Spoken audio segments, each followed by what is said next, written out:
Hello guys, मेरा नाम है मलिक और आप देख रहे हैं टेक क्विक लर्नर। गाइस, हमने लास्ट वीडियो में बात की थी कि पीएचपी वेरिएबल्स क्या होते हैं और उसके स्कोप क्या होते हैं। ठीक है, आज के हम वीडियो में बात करने वाले हैं डेटा टाइप और फंक्शंस के बारे में। ठीक है, पीएचपी में डेटा टाइप क्या होते हैं और फंक्शंस को हम कैसे क्रिएट करते हैं और कैसे कॉल कराते हैं। ठीक है, तो मैं पीएचपी टैग स्टार्ट कर लेता हूँ। तो सबसे पहले हम बात करेंगे डेटा टाइप की। ठीक है, तो डेटा टाइप मतलब जो जो अभी लगेगा मुझे आपको बताने हैं, मैं उन्हीं के बारे में बताऊंगा। ठीक है, तो हम सबसे पहले बात कर लेते हैं डेटा टाइप की स्ट्रिंग की। ठीक है, स्ट्रिंग क्या होता है?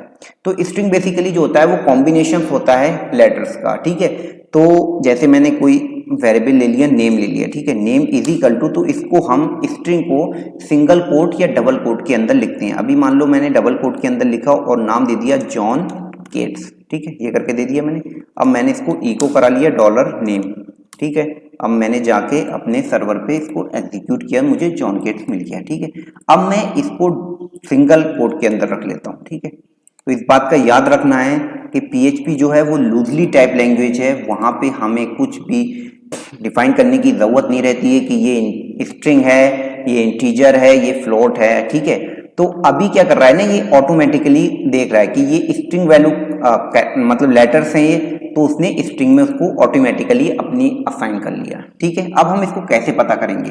इसको पता करने के लिए एक स्ट्रिंग फंक्शन है पीएचपी का, वेर डंप। ठीक है, वेर अंडरस्कोर डंप ये है। इसको मैं इसमें पैरामीटर पास होता है जो मेरा वेरिएबल्स है, मैंने उसको पास कर दिया। अब मैं इसको जैसे ही रिफ्रेश करूंगा ना, तो मुझे इसने बता दिया, देखो टाइप बता दिया स्ट्रिंग।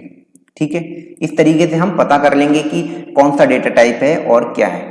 अब चलो मैं इसकी वैल्यू को चेंज कर लेता हूं। मैं कर लेता हूं इसकी वैल्यू को 26 मान लो, तो नेम तो नहीं होगा 26, मैंने वेरिएबल को भी चेंज कर लिया, एज कर लिया। ठीक है, और यहाँ पे मैंने चेंज कर दिया। अब देखते हैं, अब इसने ऑटोमेटिकली इसको दे दिया होगा इंटीजर। इसने देखा कि इंटीजर टाइप की वैल्यू है, तो उसने इसकी वैल्यू को असाइन कर दिया। देखो इंटीजर खुद ही कर लिया ना, मैं तो कुछ नहीं कर रहा हूं, मैं तो यहाँ पे सिर्फ वैल्यू चेंज कर रहा हूं और वो वहां पे खुद ही खुद चेंज हो जा रहा है। ठीक है, अब हम बात कर लेते हैं 26.09। ठीक है, तो ये तो होगी नहीं, प्राइस होगा, तो प्राइस होगा या कुछ और भी हो सकता है। ठीक है, तो मैंने प्राइस कर लिया फिलहाल के लिए। अब देखो ये वैल्यू आ गई मेरी फ्लोट में, इसे हम पीएचपी में डबल भी कहते हैं। ठीक है, जो हमारी पॉइंट्स में वैल्यू आती है उसको हम डबल भी कहते हैं। ठीक है, तो हमारी ये फ्लोट्स में आ गई। तो फ्लोट की अगर मैं बात करूं, यहाँ पे लिख दूं FLOAT फ्लोट। ठीक है, तो अब मैं इसको मतलब एग्जीक्यूट करूंगा तो मुझे फ्लोट मिल गया, देखो। ठीक है, तो यहाँ पे हम डेटा का टाइप मिलता जा रहा है कि डेटा का टाइप क्या होता है। तो बेसिकली जो हमारे पीएचपी के वेरिएबल्स होते हैं वो डिफरेंट डेटा टाइप को होल्ड कर सकते हैं। ठीक है, और उन डिफरेंट टाइप की जो होंगी उनकी अलग अलग फंक्शनलिटीज होगी। ठीक है, इस बात का याद रखना है। तो हमारा फ्लोट्स हो गया। अब हम बात कर लेते हैं बूलियन की। ठीक है, बूलियन में क्या होगा, मान लो यहाँ पे कोई भी एक्स है, एक्स मान लिया, तो उसमें क्या होता है ना, ट्रू और फॉल्स होते हैं बूलियंस में। तो मैंने इसको ट्रू कर दिया। ठीक है, ठीक है, ट्रू और फॉल्स होते हैं। तो कोई भी जैसे इन चीज़ों का यूज़ हम कंडीशंस वगैरह में करते हैं, जब हम आगे बात करेंगे इफ एल्स की कंडीशन स्टेटमेंट की, तो वहां पे हम देखेंगे कि कैसे ट्रू और फॉल्स कर रहा है। तो अभी मैंने एक्स की वैल्यू ट्रू कर दी है, तो अब मैं इसका मतलब डेटा टाइप देखना चाहता हूँ। मैंने रिफ्रेश किया, देखो आ गया, बूल आ गया। तो बूलियन का यहाँ पे रिटर्न करता है बूल। ठीक है, अगर मैं इसको फॉल्स कर दूंगा तब भी वो यही करेगा। ठीक है, मैंने देखो इसको रिफ्रेश कर दिया तो बूल फॉल्स कर दिया उसने। ठीक है, तो देखो हम जैसे जैसे इसकी वैल्यू चेंज करते जा रहे हैं, हम कुछ भी नहीं कर रहे हैं इसके पीछे, हम कुछ भी इंटीजर फ्लोट और या बूल्स वगैरह कुछ नहीं लगा रहे, लेकिन हम सिर्फ वैल्यू को चेंज कर रहे हैं। तो ये एक लूजली टाइप लैंग्वेज है पीएचपी, जो ऑटोमेटिकली डिटेक्ट कर ले रही है उसकी वैल्यू के अकॉर्डिंग कि उसका टाइप क्या होगा। ठीक है, अब हम बात कर लेते हैं एरे की। ठीक है, एरे क्या होता है? एरे भी एक डेटा टाइप है पीएचपी का जो मल्टीपल वैल्यू स्टोर करता है। अभी तक हमने देखा कि एक वेरिएबल एक ही वैल्यू स्टोर कर रहा है। ठीक है, लेकिन एरे ऐसा नहीं करता है। एरे जो होता है ना, मल्टीपल वैल्यू को स्टोर कर सकता है। ठीक है, जब हम एरे की बात करेंगे तो बहुत कुछ है एरे में, बहुत ज्यादा यूज होता है एरे में, single dimensional, multi dimensional array. ठीक है, तो बहुत ज्यादा इसका मतलब इसके फंक्शंस भी एरे फंक्शंस होते हैं, बहुत ज्यादा डिटेल में हम जाएंगे। तो फिलहाल हम यहाँ पे देखेंगे सिर्फ डेटा टाइप एरे का। तो मैं एक एरे क्रिएट कर लेता हूँ। मान लो मैं फ्रूट नाम का एक एरे कर लेता हूँ। ठीक है, फ्रूट लिखा मैंने इज इक्वल टू, और यहाँ पे मैंने एरे दिया। एरे कीवर्ड स्टार्ट होता है। ठीक है, ये रिजर्व कीवर्ड है पीएचपी के। ठीक है, उससे मैंने स्टार्ट कर लिया इसको एरे, और यहाँ पे मैंने वैल्यू पास कर ली। ठीक है, वैल्यू पास कर ली मैंने बनाना। ठीक है, और एप्पल पास कर ले रहा हूँ। ठीक है, और कर ले रहा हूं मैं ऑरेंज, ORANG ऑरेंज, ठीक है, ये कर लिया मैंने। अब देखो, अब फ्रूट्स का मैं अगर देखूंगा वेलडम करा के इसका टाइप, तो मुझे देखो क्या मिलेगा। यहाँ रिफ्रेश के देखो मुझे एरे मिल गया, ठीक है। तो देखो इसने एरे में कर लिया। अब मैं थोड़ा एरे की बात हो रही है तो थोड़ी सी बात बता दूंगा। जैसे आप अगर किसी भी स्ट्रिंग को कर रहे थे तो आप ई को करा रहे थे, उसको करा रहे थे, लेकिन यहाँ पे ई को मैंने फ्रूट किया, ठीक है। तो देखिए क्या मुझे एरर मिलता है, एरे टू स्ट्रिंग कन्वर्सेशन, ठीक है। तो इसका कन्वर्जन नहीं हो सकता क्योंकि ये एक एरे है और ई को हमारा क्या कराता है, वो कराता है स्ट्रिंग को। अब हम बात कर लेते हैं, हमारा दूसरा था प्रिंट, उसके बारे में बात कर लेते हैं। तो अब उससे करा के देखते हैं उसमें क्या एरर आता है। तो प्रिंट भी क्या होता है ना कि स्ट्रिंग को ही कराता है, ठीक है। मैंने इसको सेव कर दिया, प्रिंट करके मैंने इसको सेव कर दिया। देखो कुछ चेंज नहीं हो रहा है। यहाँ पे क्या कह रहा है, एरे टू स्ट्रिंग कन्वर्जन इन इतना इतना इतना, ये मतलब एरे दे रहा है। तो इस इको और प्रिंट जो है वो किसी एरे को नहीं प्रिंट करा सकते, ठीक है। उसके लिए हमें क्या करना होगा, इसका अंडरस्कोर करके आर लिखना, मतलब प्रिंट अंडरस्कोर आर, ठीक है। प्रिंटार कहते हैं इसे बेसिकली, ठीक है। तो प्रिंटार किया तो ये एरे को हमारा प्रिंट करा देगा। देखो करा दिया, 0 पे बनाना है, 1 पे एप्पल है, 2 पे ऑरेंज है, ठीक है। इतनी बात हो गई। तो हमने वेलडम से इसका भी मतलब हमने टाइप निकाल लिया। अब हम बात कर लेते हैं ऑब्जेक्ट की, ठीक है। ऑब्जेक्ट की अगर हम बात करें तो ऑब्जेक्ट हम दो तरीके से क्रिएट कर सकते हैं, ठीक है। एक तो हम क्लास के थ्रू ऑब्जेक्ट क्रिएट कर सकते हैं, किसी क्लास का एक ऑब्जेक्ट हो गया। एक हमारी PHP की स्टैंडर्ड क्लास है, उसका ऑब्जेक्ट को हम क्रिएट कर सकते हैं, ठीक है। तो सबसे पहले हम क्लास के थ्रू करते हैं। क्लास अभी लोगों को समझ में आएगा नहीं, तो इसलिए मैं सिर्फ ओवरव्यू दे रहा हूँ यहाँ पे। ये टेंशन ना लें कि ये क्लास क्या है, कहाँ से आ गया, हम इसको सेपरेट वीडियो में इसको कवर करने वाले हैं। यहाँ पे सिर्फ हम उसका डेटा टाइप मतलब डिटेक्ट करने के लिए यहाँ पे हम सिर्फ लिख रहे हैं, ठीक है। तो क्लास जो होता है, क्लास कीवर्ड से स्टार्ट होता है। मान लो मैं किसी पर्सन की बना रहा हूँ, या मतलब मैसेज करके बना रहा हूँ, ठीक है। मैसेज के लिए इसको स्टार्ट करते हैं कर्ली ब्रैकेट से और एंड कर देते हैं कर्ली ब्रैकेट से, तो ये क्लास हो जाता है, ठीक है। तो क्लास बेसिकली होता है, क्लास जो होता है ना, कॉम्बिनेशन होता है मेथड्स का और प्रॉपर्टीज का, ठीक है। इसमें हम प्रॉपर्टीज और मेथड यूज करते हैं, वो मैं सब आगे बताऊंगा। यहाँ पे सिर्फ मैंने क्या किया, एक मेथड लिख लिया, ठीक है। मैसेज के अंदर मान लो फंक्शन लिखा एक मैंने शो का, ठीक है। तो आप फंक्शंस के बारे में टेंशन ना लें, फंक्शंस को हम इसी वीडियो में कवर करेंगे, ठीक है। तो आपको सब क्लियर हो जाएगा कैसे फंक्शंस क्या होते हैं, कैसे कॉल करते हैं। यहाँ पे सीधा मैंने इको लिख दिया और लिख दिया यहाँ पे हाय देयर, ठीक है। इतना हो गया, सिंपल है। मैंने एक क्लास स्टार्ट किया, क्लास का नाम दे दिया मैंने, और यहाँ पे कर्ली ब्रैकेट स्टार्ट एंड किया। उसके अंदर मैंने एक मेथड लिया शो करके, उसको मैंने इको करा दिया हाय देयर, ठीक है। अब मैं इस क्लास का ऑब्जेक्ट बनाऊंगा, ठीक है। यहाँ पे मैंने $OBJ ले लिया ऑब्जेक्ट, कोई भी नाम ले सकते हैं, कोई हार्ड एंड फास्ट रूल नहीं है यहाँ पे। और यहाँ पे मैंने न्यू कीवर्ड से स्टार्ट करना है और इस क्लास का नेम मुझे दे देना है मैसेज, और ये ब्रैकेट स्टार्ट और बंद कर देना है, ठीक है। ये हमारा ऑब्जेक्ट बन गया। तो अब हम इसकी जो भी प्रॉपर्टी या मेथड को एक्सेस करना चाहेंगे तो हम इसके थ्रू कर सकते हैं। अभी हम इसका टाइप हमें देखना है, तो हम क्या करेंगे, इको खाली वेलडम कर लेते हैं डायरेक्टली, ठीक है। वेलडम, ठीक है, वेलडम किया मैंने और यहाँ पे ऑब्जेक्ट कर लिया, ठीक है। अब हम देखेंगे इसका क्या डेटा टाइप आता है। देखो ऑब्जेक्ट आ गया इसका डेटा टाइप, ठीक है। तो हमें सिर्फ अभी ये क्लास बनाने का सिर्फ एक ही मकसद था कि हमें सिर्फ उसका मतलब डेटा टाइप निकालना था, ठीक है। तो ऑब्जेक्ट का हम कैसे निकालते हैं, आपको ओवरव्यू भी थोड़ा मिल गया है। आप जब हम आगे बात करेंगे क्लासेस की, ऑब्जेक्ट की, तो आपको इजीली समझ में आ भी जाएगा, ठीक है।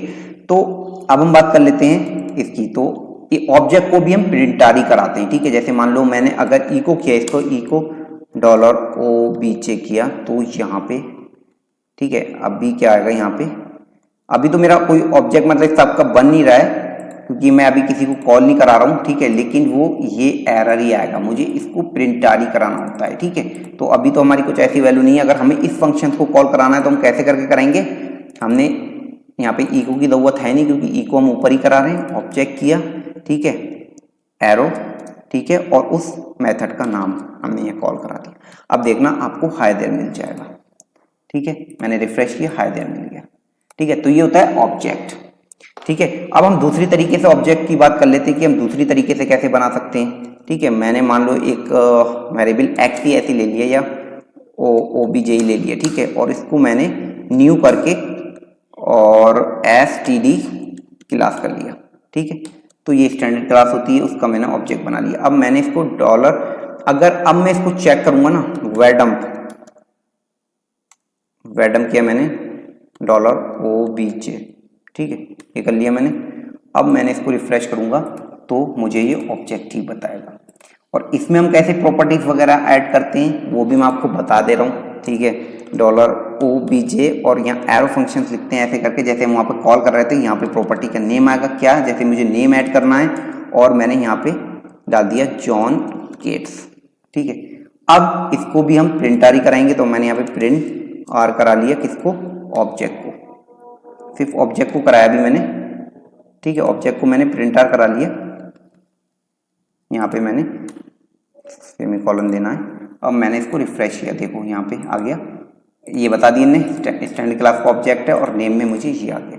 तो हम इस तरीके से ऑब्जेक्ट को मतलब यहाँ क्रिएट कर रहे हैं, उसके यहाँ पे सिर्फ हम वेरडम कर रहे हैं, ठीक है। तो यहाँ पे भी हम वेरडम करेंगे तो मुझे ये बता ही देगा कि ये एक ऑब्जेक्ट है, देखो बता दिए इतना ऑब्जेक्ट है, ठीक है। तो ये सारी चीज़ें होगी, हमने इंटीजर देख लिया, फ्लोट देख लिया।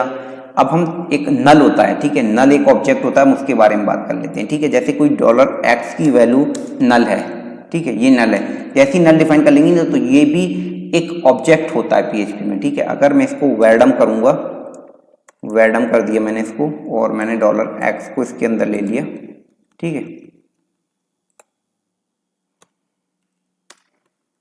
सॉरी क्या लगा दिया मैंने, ठीक है, ये कर लिया मैंने। अब देखना है ये हमें नल देगा कैपिटल में, ठीक है।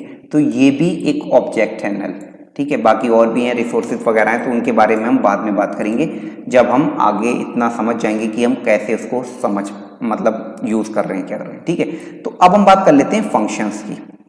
PHP में फंक्शंस क्या होते हैं, फंक्शंस जो होते हैं बहुत ही ज़्यादा इंपॉर्टेंट होते हैं PHP में, ठीक है। तो सबसे पहले मैं बता दूं जो फंक्शंस होते हैं तो मतलब 1000 से ज़्यादा तो मतलब PHP के इनबिल्डली फंक्शंस है, जिसके बारे में हम आगे बात करेंगे जब हम स्ट्रिंग फंक्शन, एरे फंक्शंस की बात करेंगे तो मैं बताऊंगा कि PHP के इनबिल्ट फंक्शन है। तो सबसे पहले हमें याद रखना है कि हमें जो कस्टम फंक्शन जो क्रिएट करेंगे ना, उसका नाम वो इनबिल्ट वाले फंक्शंस का नहीं होना चाहिए, ठीक है, नहीं तो वो उस फंक्शंस को कॉल कर लेगा और आपके उसको चेंज कर देगा, ठीक है। इतनी बात हो गई। और दूसरा, फंक्शंस को कैसे हम क्रिएट करते हैं, ठीक है। तो बेसिकली हम फंक्शन दिया मैंने, इसको फंक्शन कीवर्ड से स्टार्ट करते हैं और यहाँ पे आता है फंक्शंस का नेम, ठीक है। यहाँ आता है क्या, फंक्शंस का नेम, नेम आया, यहाँ पे ब्रैकेट स्टार्ट और क्लोज हुई और यहाँ पे हम कर्ली ब्रैकेट स्टार्ट और एंड कर दिए, ठीक है। ये होता है फंक्शंस का ब्लॉक। यहाँ पे हमारा फंक्शंस का कोड एग्जीक्यूट होगा, ठीक है, फंक्शंस का कोड एग्जीक्यूट होगा।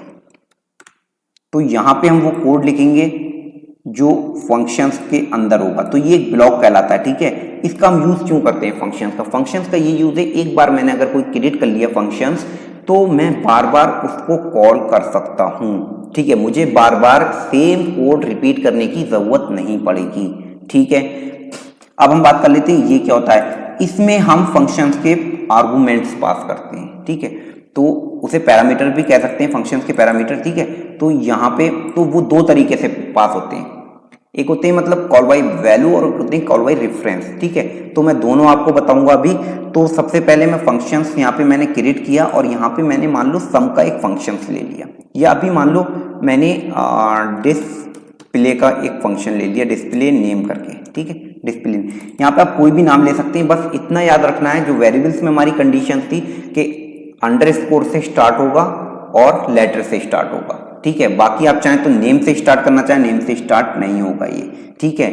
तो आप followed by name, followed by number कर सकते हैं, ठीक है। तो या अंडरस्कोर से स्टार्ट कर सकते हैं, उसके बाद फॉलोड बाय नंबर कर सकते हैं, या फिर कोई लेटर दे सकते हैं, इस तरीके से कर सकते हैं आप इसको, ठीक है। तो अभी मैं वही ले लेता हूँ जो मेरा था डिस्प्ले नेम, ठीक है। और मैंने यहाँ पे सिंपल क्या कराया, यहाँ पे मैंने इको करा दिया और मैंने क्या कराया, टैग क्विक लर्नर करा दिया मैंने, ठीक है, ये करा दिया मैंने इतना। मैंने एक फंक्शंस बनाया, फंक्शंस कीवर्ड से स्टार्ट होता है, ठीक है। फंक्शंस हो गया, डिस्प्ले नेम हो गया और यहाँ पे मैंने इको करा दिया। आप कुछ भी करा सकते हैं इसके अंदर, अभी तो आपको समझने के लिए इतना ही समझे, हम यहाँ पे एक इको कुछ स्ट्रिंग करा रहे हैं, ठीक है। अब बात करते हैं, मैंने इतना करा लिया, मैंने पेज को रिफ्रेश किया, मुझे कुछ भी नहीं मिलेगा, ब्लैंक है मेरा पेज। क्यों? क्योंकि जब हम कोई भी फंक्शंस बनाते हैं तो उसको हमें कॉल करना रहता है। अगर जब तक हम उसको कॉल नहीं करेंगे ना, तब तक वो फंक्शंस एग्जीक्यूट नहीं होगा। इसका फर्क नहीं पड़ता कि आपने फंक्शंस ऊपर बनाया है या नीचे बनाया है या कहाँ से कॉल कर रहे हैं, आप फंक्शंस को कहीं से भी कॉल कर सकते हैं। इवन आपके इंक्लूड है कोई अदर पेजेस भी, तो वहाँ से भी आप कॉल कर सकते हैं। तो मैंने यहाँ पे क्या किया, मैंने यहाँ पे करा दिया डिस्प्ले नेम, इतना करा दिया, ठीक है। अब मैंने पेज को रिफ्रेश किया, क्या मिल गया मुझे मिल गया टेक्स्ट लर्नर। देखो इसने क्या हुआ, यहाँ पे जैसे ही ये आया, इसने देखा डिस्प्ले नेम, तो इसने देखा कि ये एक फंक्शन है ये, ठीक है। ये स्टार्ट हुआ, बंद हुआ, तो यहाँ पे एकदम कॉल किया, इसको यहाँ मिल गया क्या, इको टेक्स्ट लर्नर, यहाँ पे ये करा दिया। तो ये तो अभी हो गया कि हम उस फंक्शन को कॉल कर रहे हैं, उसके अंदर ही हम उसको करा रहे हैं, ठीक है। ये सिंपल हो गया। अब मुझे क्या करना है ना, मुझे वो नेम यहां पे नहीं यहाँ पे कराना है, समझ रहे हैं आप, मुझे वो नेम यहां पे नहीं यहाँ पे कराना है। तो मैं क्या करूंगा, मैंने मान लो डॉलर यहाँ पे नेम करके लिख लिया, नेम करके इक्वल टू इसको ले लिया मैंने, ठीक है। अब मैं यहाँ क्या करूंगा, फंक्शंस में होता है रिटर्न। रिटर्न क्या करता है, जो भी हमारी, जो हम रिटर्न के आगे देंगे ना, वो चाहे एरे में हो, ऑब्जेक्ट में हो, स्ट्रिंग में हो, उस चीज को वो रिटर्न कर देता है। जैसे इस फंक्शंस को इनने कॉल किया तो उसकी वैल्यू रिटर्न करके इस वेरिएबल में आ गई। अब मैं इस वेरिएबल को अभी तक कुछ नहीं करा रहा हूँ, देखो, तो यहाँ पे क्या होगा, ब्लैंक ही रहेगा। अब मैं क्या कर रहा हूँ, इसको मैंने इको करा लिया डॉलर नेम करके, ठीक है, इको करा लिया। अब मुझे ये वैल्यू यहाँ पे मिल जाएगी, मिल गई टेक्स्ट लर्नर। मान लो यहाँ पे कुछ और वैल्यू है, मान लो यहाँ पे h1 है, h1 है, ठीक है, यहाँ पे h1 है, PHP टैग के बाद यहाँ पे लिखा हुआ है हाय देयर, ठीक है। अब मैं चाहता हूँ उसके बाद इस फंक्शन को कॉल करूँ, मैंने PHP लिखा और यहाँ पे मैंने इस फंक्शन को कॉल करा लिया, मतलब यहाँ पे किसी और वेरिएबल से कराऊँ या फिर मैंने इसको डायरेक्टली करा लिया, किसमें, इको करा के, इको, और ये फंक्शन कॉल करा लिया, इतना हो गया। अब देखना यहाँ पे भी ये देगा, फिर हाय देयर देगा, फिर यहाँ पे ये देगा। देखो इस फंक्शन को रिपीट करने की मुझे जरूरत नहीं पड़ी, सिर्फ मुझे फंक्शंस को कॉल कराना है, कहीं से भी मैं एक्सेस कर लूंगा। एक जगह पे चेंज करना है, सब जगह पे चेंज हो जाएगा, ठीक है। ये होता है फंक्शंस का यूज, मतलब हमारे कोड को जो रिपीटेशन है ना, उसको कम कर रहा है, ठीक है। एक फंक्शन बना लिया, उसको मैं जगह जगह यूज कर लूंगा, बस इतना हो गया, ठीक है। अब चलिए हम बात कर लेते हैं, ये चीज यहाँ से हटा देते हैं। अब हम बात कर लेते हैं, जैसे मुझे अभी तो मैं ये कर रहा हूँ, अब मुझे क्या कर रहा हूँ, यहाँ पे हम इसके जो पैरामीटर्स हैं उन्हें पास करके देखेंगे, ठीक है। तो अभी मैंने क्या किया, यहाँ पे मैंने सम का एक फंक्शन बना लिया, सम का बना लिया, यहाँ पे मैंने पास कर लिया $a, $b, ठीक है, ये पास कर लिया।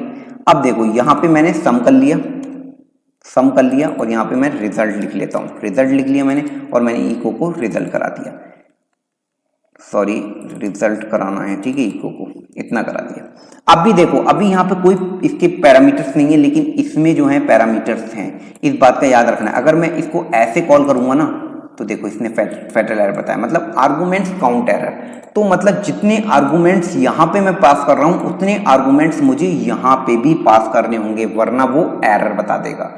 अब मुझे क्या करना है, सम कराना है, तो मुझे रिटर्न कराना है। मैंने $a सम के लिए सभी जानते हैं, इतनी बताने की जरूरत नहीं है, प्लस $b कर दिया। मतलब मुझे यहाँ पे a और b की वैल्यू मिली, तो मैंने उसको a प्लस b करके कर दिया, ठीक है।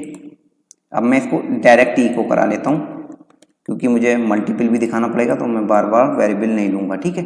अब मैंने यहाँ पे 1, 2 पास कर दिया, ठीक है, कर दिया मैंने इतना। यहाँ पे क्या किया मैंने, सम का एक फंक्शन बनाया जिसमें मैंने पैरामीटर्स पास किए, $a, $b, कुछ भी ले सकते हैं यहाँ पे, I, Z, C, D, कोई भी जो मन चाहे वो ले सकते हैं, लेकिन बस जो वहां पे लेंगे वही आप यहाँ पे यूज करेंगे, इतना याद रखना है, ठीक है। तो मैंने 1, 2 कर दिया। अब मैं जैसे ही इसको रिफ्रेश करूंगा, मुझे 3 मिल गया, ठीक है, ये मिल गया। अब मुझे यार किसी और का सम कराना है, ठीक है, यहाँ पे मैं BR लगा देता हूँ, सॉरी यहाँ पे मैं .BR लगा देता हूँ, ठीक है। इससे क्या होगा, नई लाइन में वो ब्रेक हो जाएगा। अब मैंने क्या किया, मुझे अब 12 और 11 और 12 को प्रिंट कराना था, ऐड कराना था, तो सिंपली है 12 और 11 को ऐड करा देंगे, 23 आगे। देखो मैं यहाँ पे सिर्फ इसका वैल्यू चेंज कर रहा हूँ और मुझे सम हो जा रहा है, मुझे जैसे कोई कैलकुलेटर बनाना है या कुछ बनाना है, तो मुझे कुछ चीज़ का ऐड सम करना है, तो मैं ऐसे करके इसका एक मैंने मेथड बना लिया। इसको मेथड भी कहते हैं, ठीक है, फंक्शंस को हम मेथड्स भी कहते हैं। जब मैं बात करूँ ना कि मेथड्स होते हैं, ये होते हैं, तो आप समझ जाना ये मैं फंक्शंस की बात कर रहा हूँ, ठीक है। तो मैंने एक फंक्शंस बना लिया सम नाम का, और मैं उसको डिफरेंट वैल्यू से मैं उसको कॉल कर रहा हूँ, ठीक है। तो मैं किसी भी दो नंबर को यहाँ पे ऐड कर सकता हूँ, ठीक है, मतलब बिना कुछ एक्स्ट्रा कोड करे, सिर्फ मुझे उस फंक्शन को कॉल करना है और उसमें पैरामीटर पास करना है, ठीक है। इतनी बात हो गई। ये तो हम इसकी वैल्यू पास कर रहे हैं, इतना हो गया। अब हम बात कर लेते हैं रेफरेंस की, मतलब रेफरेंस कैसे करके पास करते हैं। सिंपल है, बहुत सिंपल है। अभी मैंने क्या किया, यहाँ पे मैंने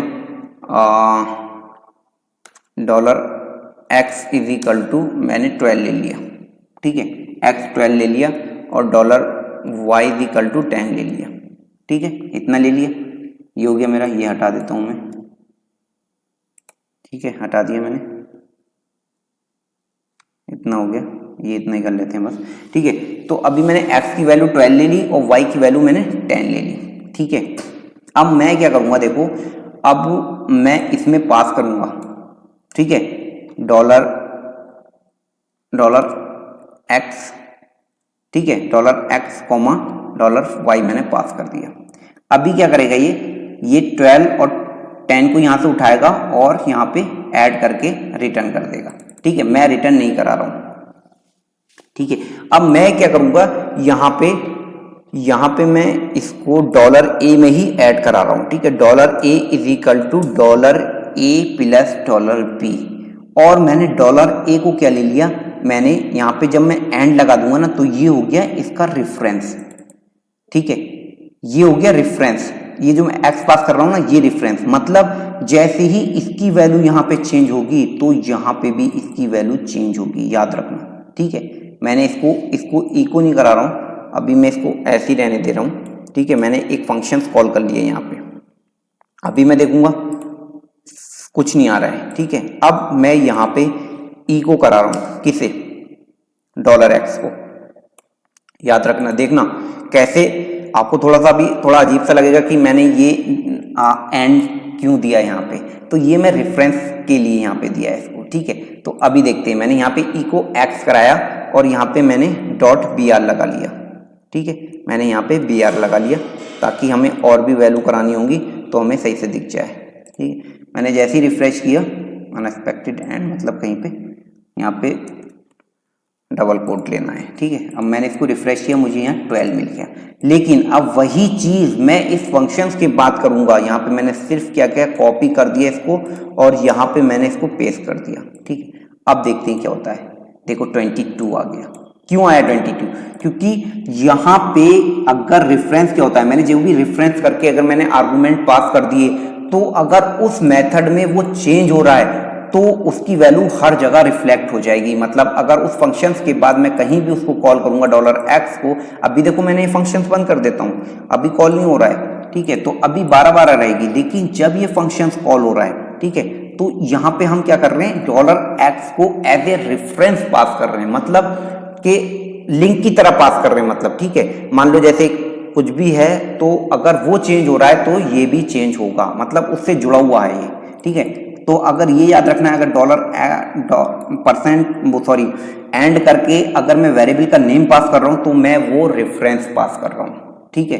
तो इस चीज का याद रखना है आपको कि call by value, call by reference को हम कैसे फंक्शंस में पास करते हैं, वो कैसे रिफ्लेक्ट हो रहा है। तो अभी मैंने फंक्शंस को ओपन कर दिया है, अब मैं रेफरेंस कर रहा हूं तो यहाँ पे ये 22 और 12 आ रहा है। तो और भी फंक्शंस में होते हैं, फंक्शंस के बहुत ज़्यादा मतलब स्कोप है।